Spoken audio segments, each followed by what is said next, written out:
capítulo 11. Para os essênios, ou escola de profetas de Israel, a divisa era esta: tudo pelo interior, nada pelo exterior. E o Cristo, a síntese do profetismo de todas as eras e povos, também salientou que os erros e os crimes surgem da consciência, da conduta íntima dos filhos de Deus. Entretanto, quando os homens vão perdendo o domínio da consciência, vão esquecendo a lei em suas obras, concomitantemente vão inventando substitutivos para a consciência, vão inventando simulacros e dogmatismos. De quando em quando, aqui e ali, repontam vultos que superam meio viciado e se afastam de credos e de sectarismos, fazendo questão de não ter religiosismos, a fim de poderem ficar bem com a verdade fundamental. Não é por acaso que assim acontece, é que são almas de eleição, espíritos temperados no curso das vidas, filhos de Deus que já aprenderam antes a respeitar o reino do céu em detrimento ao reino do mundo. Isto é, aprenderam a não acreditar nos donos de credos, por terem aprendido a confiar na lei, que é a trilha que conduz a Deus de acordo com o divino programa ensinado pelo Cristo. E nós, que estamos informando sobre a vontade do Cristo, para que venham todos a constituir unidade com Ele, no divino regaço paterno, ficamos maravilhados quando temos de atender a uma destas desencarnações, a uma destas largadas do mundo. A nós, repito, é sublime observar tais acontecimentos, porque isso nos lembra de perto e em cheio as antigas iniciações, onde o coração e o cérebro eram postos adiante como responsáveis absolutos pelo destino da mônada espiritual, da centelha divina, cujo brilho deverá despontar mais cedo ou mais tarde.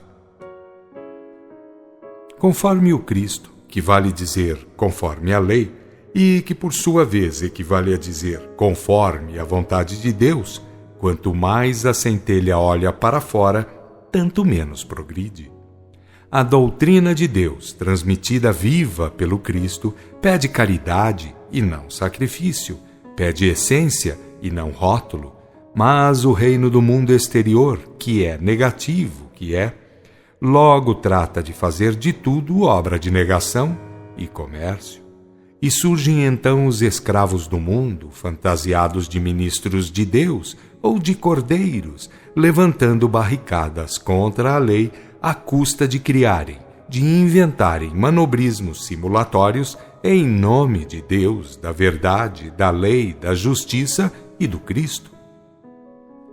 Acima de tudo do Cristo, porque este é sempre e em qualquer mundo a representação da verdade integral, da unidade de todas as virtudes. Para entender o Cristo cósmico, basta entender esta chave: o Pai, o Filho, a lei e a virtude. Tudo isso em unidade inseparável, porque ninguém jamais conseguirá separar os 4 fatores básicos, que são representados pelo emanador, pela emanação, pela lei e pelos santos espíritos. Aí estão a origem divina, o espírito e a matéria, o movimento e a evolução. Para bem entender a lei como trilha infalível e o Cristo como modelo integral, basta focalizar em cheio a finalidade do Filho de Deus, porque na finalidade do Espírito está contida a sua origem divina, e o processo evolutivo é apenas uma simples decorrência da origem e da finalidade. O Cristo é a súmula de tudo, quer da origem, quer do processo evolutivo, quer da sagrada finalidade. Poderão estranhar esta realidade, mas ela é simplesmente real. A verdade ensina os caminhos da verdade, porque ensina a discernir, tanto quanto as religiões e os sectarismos, o que dá no mesmo, têm ensinado a divergir da verdade. É que na frente e atrás da verdade está Deus, tanto quanto atrás e na frente das seitas e das religiões estão os conchavismos clericais, os interesses de grupos, a pança, o bolso, o orgulho e a vaidade de certos homens. E não se diga que tudo isso acontece por falta de melhores informes, que os sectarismos tenham aparecido como consequência da falta de informes verídicos e profundos. Não, pois as iniciações antigas, que se consubstanciam no védico hermetismo, de onde Pitágoras extraiu aquele monumental edifício iniciático, contendo vastíssimos informes sobre a origem da matéria e do espírito, contendo a marcha de ambos, pois tudo evolui, cada um ao seu campo, contendo, repito, informes profundos sobre o macro e sobre o microcosmo. Por aí andavam, como por aí andam, para serem aprendidos por quem quer que tenha vontade de conhecer. O divino monismo, que alguns autores modernos procuram infundir como coisa nova, nada mais é do que velharia, gloriosa e impassável velharia, no mapa formidável deixado pelos grandes iniciados. Eles sabiam, por sondarem nas profundezas do cosmo, com seus recursos mediúnicos atiladíssimos, imensas verdades sobre o emanador e sobre a emanação. E se essas fontes de luz divina se apagaram, a ponto de, em pleno meado do século XX, 8 nota, é a época em que esta obra foi escrita, fim de nota, parecerem novidades, é porque os homens deram nos últimos milênios para afrontar a tudo quanto de verdadeiro, de bom e de belo a revelação tem dado ao mundo desde os mais remotos dias. Afora o caráter oculto, afora a condição esotérica de cultivo da verdade que os cenáculos iniciáticos impunham, o restante é para se dizer que o espiritismo de hoje em nada avançou sobre o de ontem, sem ser em amplidão. E isso mesmo, como é sabido, pelo fato de ter vindo Cristo planetário para abrir as portas dos templos esotéricos para todos os filhos de Deus, para fundir todas as iniciações em uma só divina iniciação, pelo fato de conter em si tudo quanto se queira em moral, amor e revelação. Nisto ficamos de inteiro acordo, que o Espiritismo surgiu na hora precisa, por 2 motivos principais. O primeiro, para que ideais materialistas não fizessem a humanidade trilhar caminhos ainda mais trevosos do que já desde muito vinha trilhando. E o segundo, porque era tempo de repor o cristianismo do Cristo, a consoladora medida que o Pai Divino por ele enviara para transformar todos os homens em herdeiros da verdade, pois a excelsa doutrina é acima de conceitos, de preconceitos, de castas, de cores, de longitudes e de latitudes de ordem humana. Ela é cósmica, fala aos filhos do Pai a linguagem daquele reino que não é de mundos materiais e formais, porque a finalidade do espírito é atingir aquele ponto, aquele grau evolutivo que importa estar acima de todas as barreiras planetárias. E para quem deseje saber, repetimos para conhecer a profundeza dos ensinos antigos, basta ter vontade de procurar, e para saber qual tenha sido o objetivo do Pai Divino, enviando ao mundo carnal o seu ungido deste planeta, para legar a palavra de ordem cósmica, basta esperar.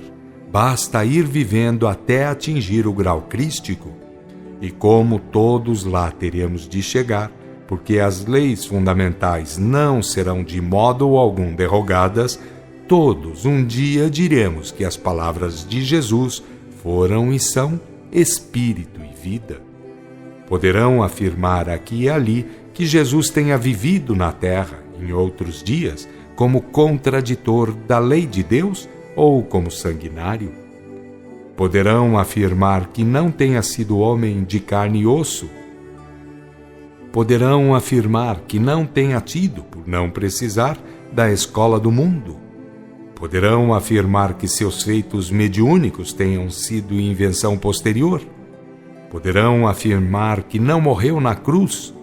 Poderão afirmar que seu corpo fora roubado durante a noite, não passando a ressurreição de uma farsa bem urdida?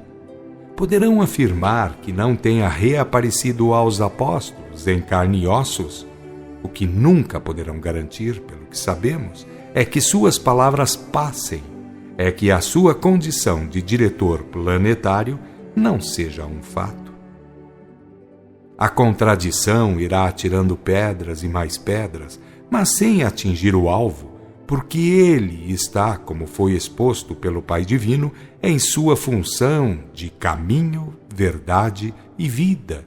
Ali está, como divino ponto de referência, acima das leis inferiores dos mundos físicos, aguardando a chegada de seus tutelados, conjuntamente com aqueles outros que também, por evolução, pertencem ao mesmo grau e agem da mesma forma, filtrando a divina vontade, criando, sustentando e conduzindo mundos e humanidades.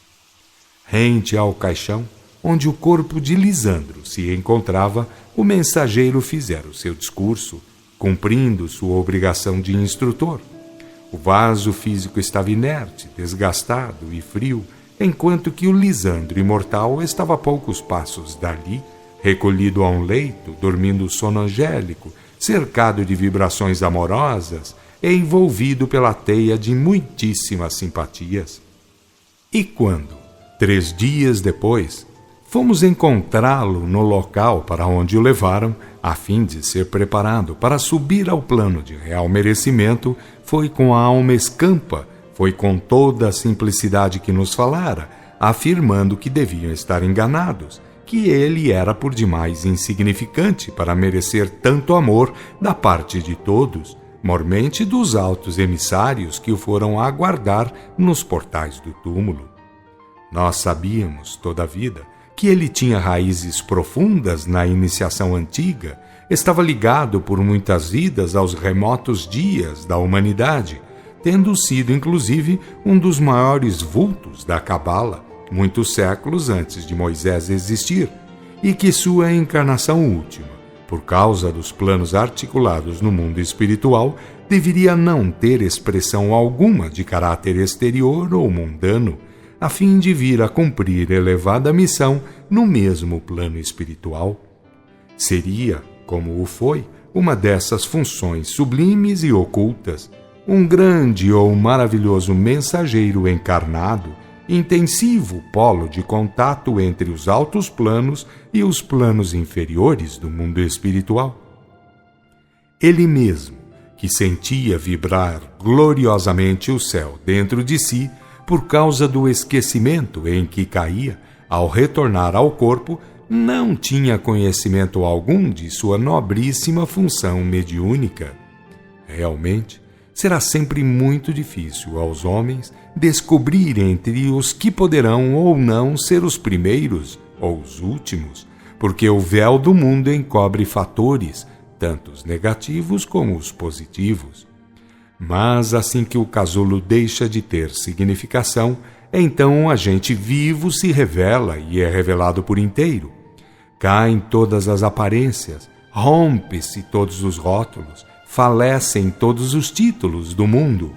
E não adianta chorar o tempo perdido, se assim calha de ser, porque somente outras oportunidades, uma vez bem aproveitadas, é que podem ofertar campo de recuperação.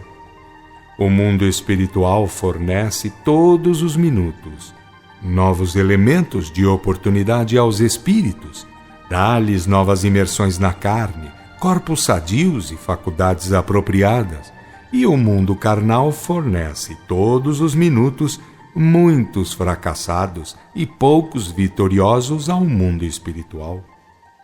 Por que tantos fracassos? Não há dificuldade alguma para responder. Mas para que fazê-lo se o divino modelo pronunciou um dia aquela peça imortal, o Sermão da Montanha? Foi a última palavra do mensageiro aos alunos, dizer-lhes que olhassem para Lisandro e meditassem no Sermão da Montanha. Eu já estava acostumado a todas as prédicas, desde muito que acompanhava as lições como colaborador, mas diante daquele espetáculo celestial, fui me recolher para meditar também. Pude lembrar a mim mesmo que se tinha muitas liberdades com relação aos planos inferiores, o certo é que muito mais ainda tinha para cima, na direção do grau crístico, para onde somente os trabalhos amorosos me poderiam conduzir.